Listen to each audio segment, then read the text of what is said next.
So have you guys had a good time so far tonight? Yeah. I want to introduce you to someone you're very familiar with. He's got an amazing passion for college football. You see him on the SEC on CBS. You hear him on Sirius XM radio. You remember him from his times as the head coach at UCLA, Washington, and Colorado. He's a legend, and he can play the guitar better than anybody, at least in college football. Here's Coach Rick Neuheisel. Please welcome him to the stage. Thank you very much. It is my privilege and pleasure to bring to the stage. I think people may have known this guy. He's just won a few games since he's come to the University of Alabama. He has won 4 of the last 7 national championships. Anybody keep counting those things around here? Anyway, will you put your hands together for the great coach, Nick Saban.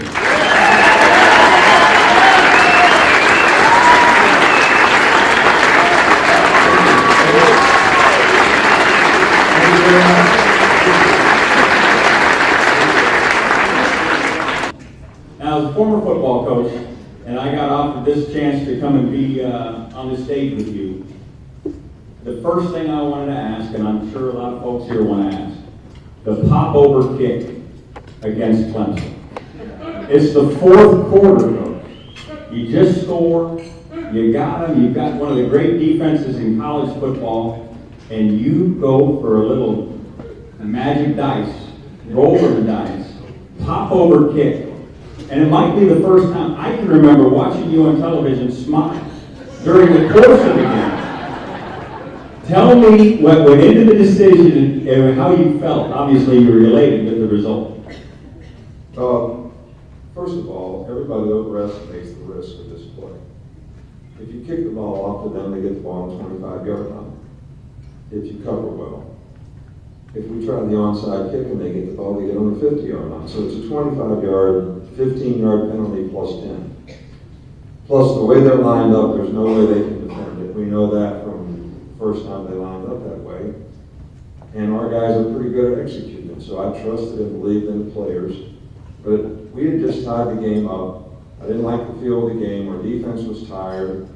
I thought we needed to do something to change the momentum of the game because I thought the game was going to be one of these shootouts in basketball. Whoever had the ball last was going to win. So when you're in that situation, you always rather be ahead. So this sort of gave us the opportunity to do that, and it worked out well, and the players did a great job executing. How many of you needed one of those defibrillators when you saw that ball? It was an unbelievable call. Congratulations on the result. Obviously, congratulations on the win. Another national championship. So it begs the question, 4 out of 7. Are national championships like children? You love them all? They're all the same, or are there some that are better than others? Well, I think you love them all, but I think they're all different because every team's different. But I think one common denominator they all have. And I talk to the players about, before we play the national championship game, I always say these are 60-10 games. You're going to play a game for 60 minutes, and then you're going to have 10 minutes afterwards that you're going to remember for the rest of your life.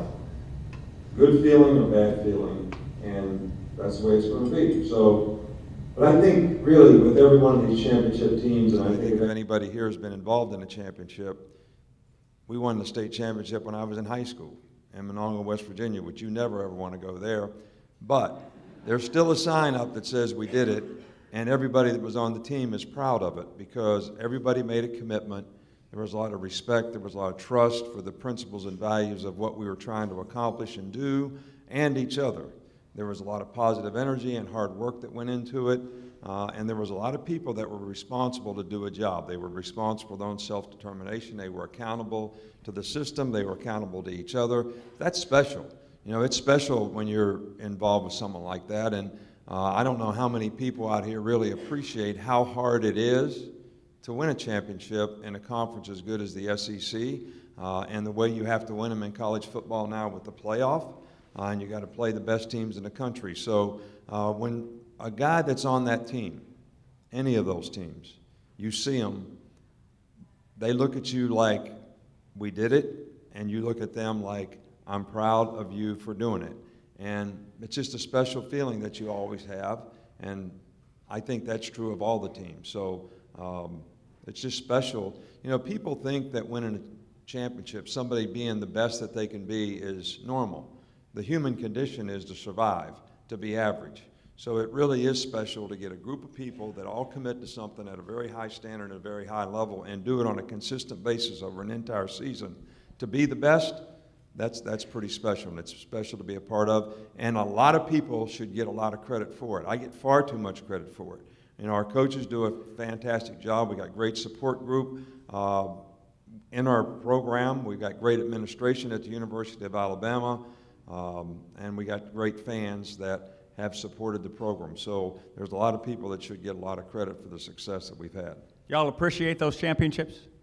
Does anybody here?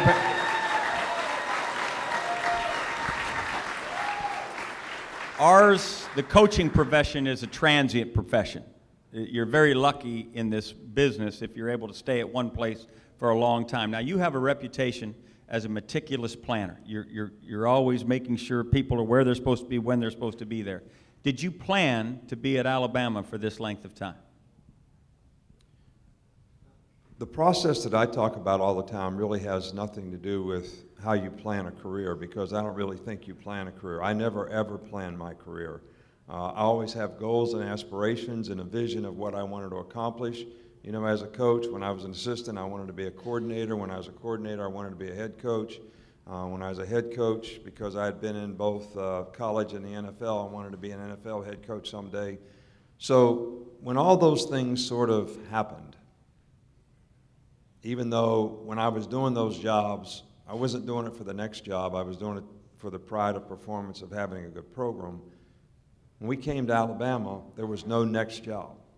There was no next place to go. We'd done it all. We learned a lot about ourselves in the NFL, knew we loved college a lot more than being in the NFL. So we came to Alabama with the idea that we wanted to build the best program that we could and try to do it over time. And Miss Terry has a lot to say about what we do. She had a lot to say about coming to Alabama, I'll tell you that. I think everybody knows the story, right? I'm driving home. We just had a team meeting in Miami. And I was telling the players, you know, exit physicals and all that, and when they got to come back for OTA days and all this stuff. And I get in the car and I'm driving home in Fort Lauderdale, and I called Terry on the phone and I said, you know, I don't really want to meet with these guys from Alabama, so I know Coach Moore's been calling you, so just tell him. She says, he's already here.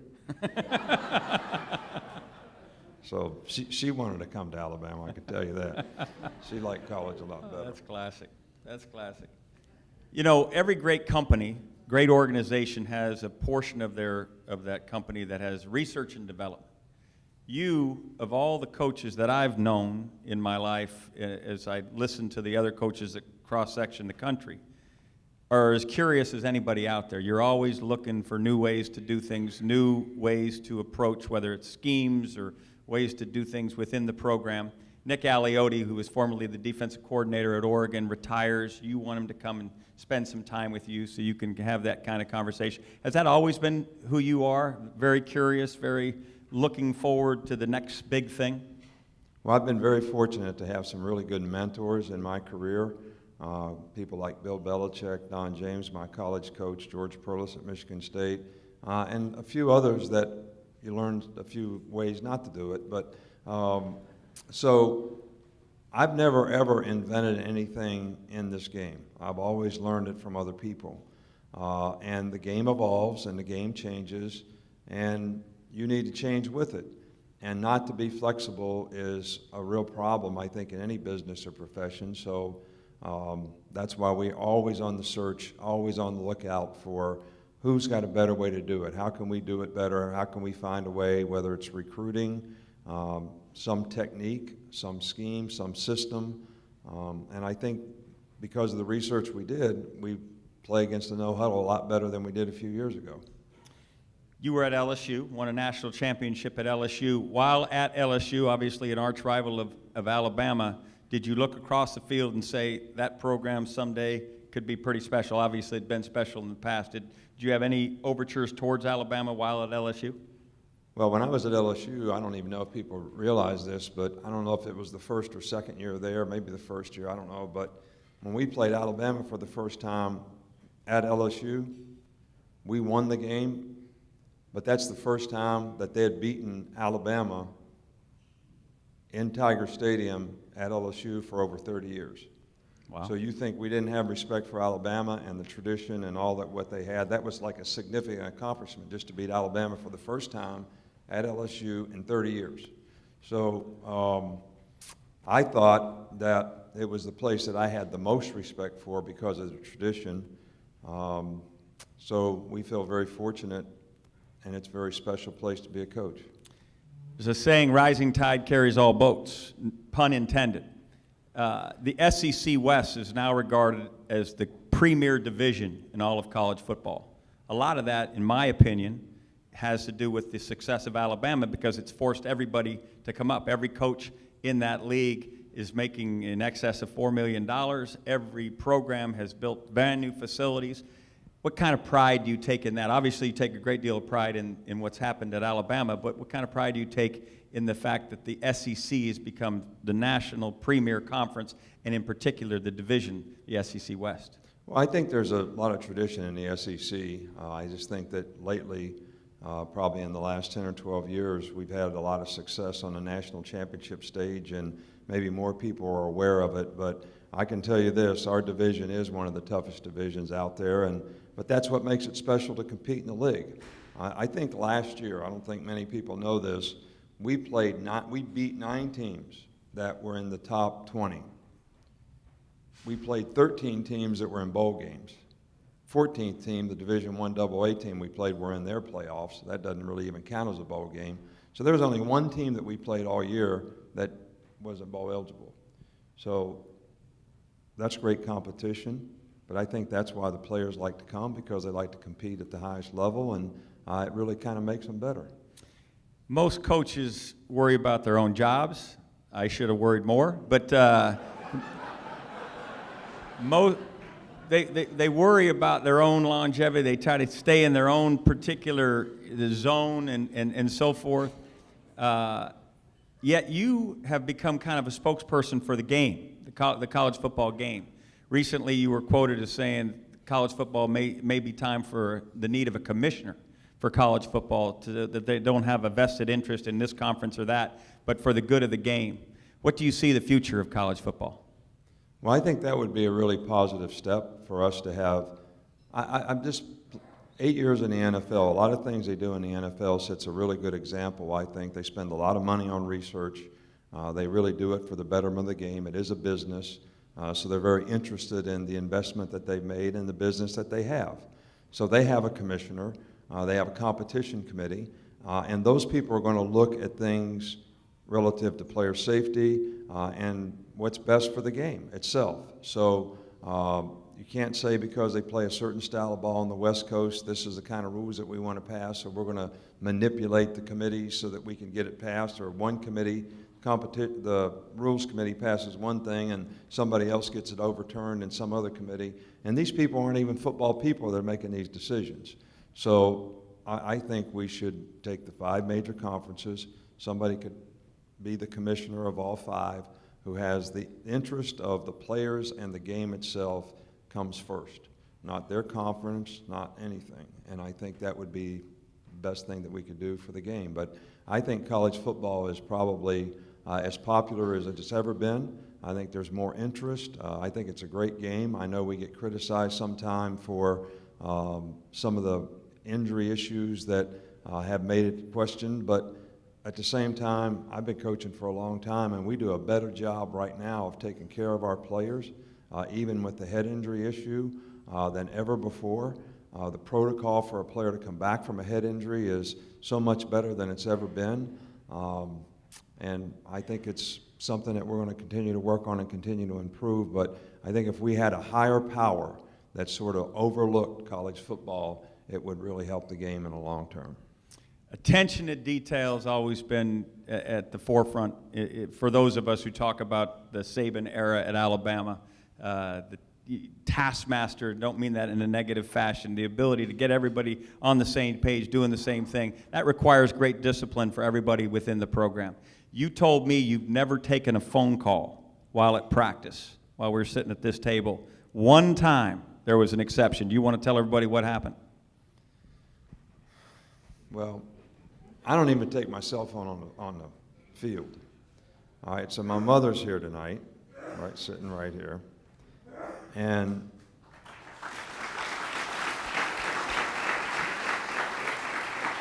I think it was actually spring practice.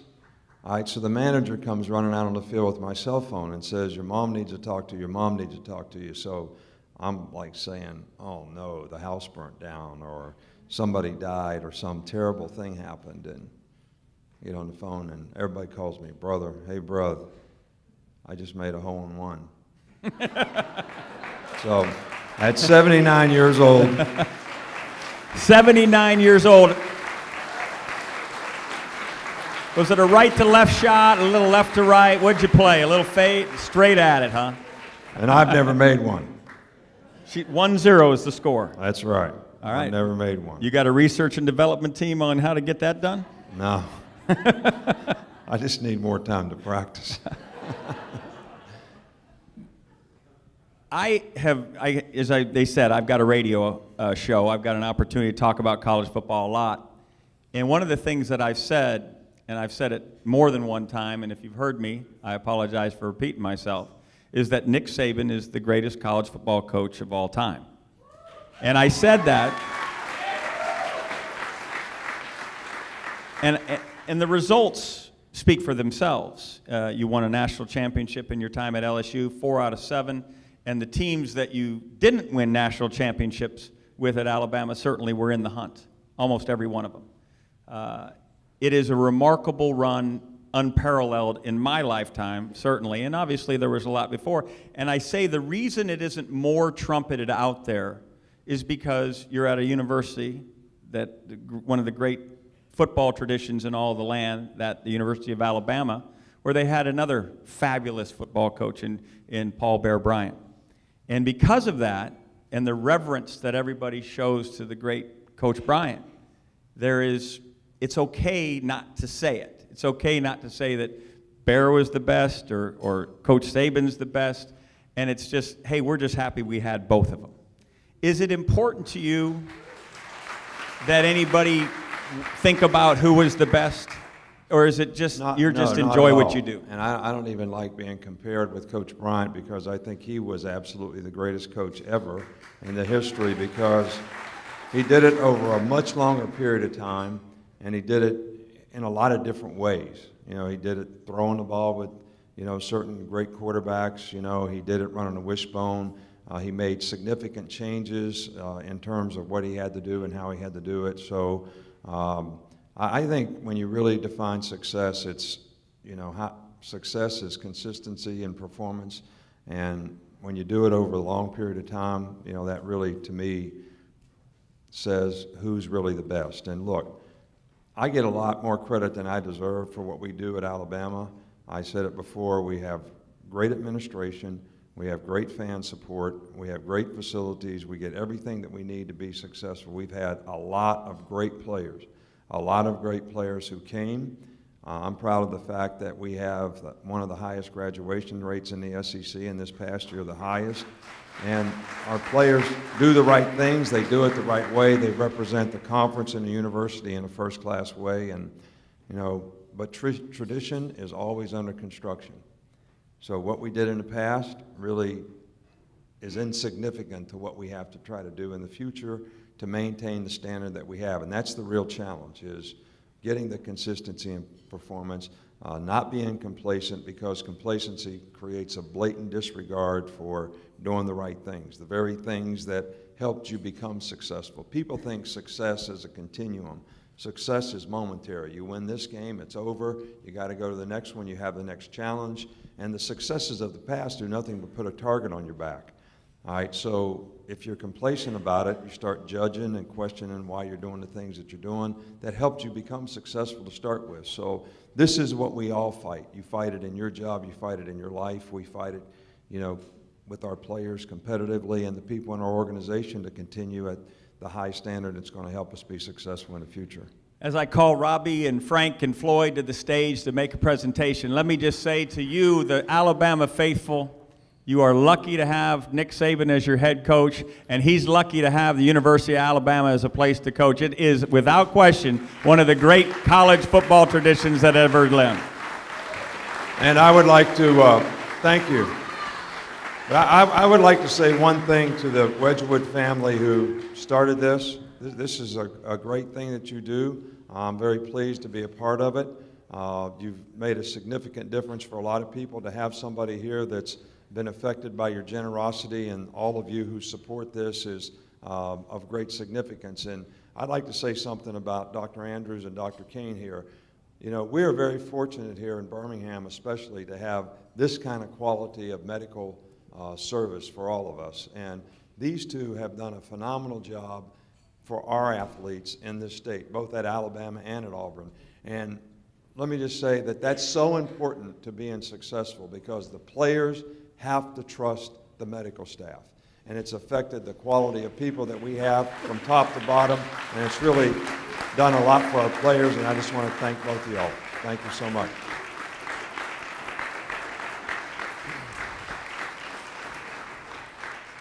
First of all, thanks all of you for coming. But Coach, we want to thank you and appreciate all of your efforts and your care for young people. And some of your former players are here tonight, and I'm sure they appreciate what you're saying. But on behalf of the Lord Wedgwood Charity and Andrews Sports Medicine Institute, we'd like to give you a couple of defibrillators to put at your high school back in West Virginia, if you choose, or any high school that you think would be befitting of Nick's kids' contribution. So we'd like to offer you that if you would. Well, thank you. I appreciate that very much.